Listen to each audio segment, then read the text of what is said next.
Ready take.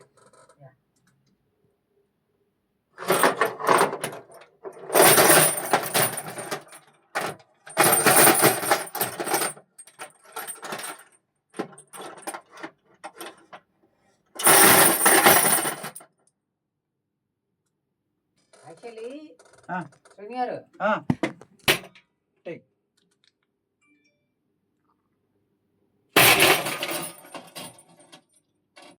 పడుతుంది అది తీసుకుందాం.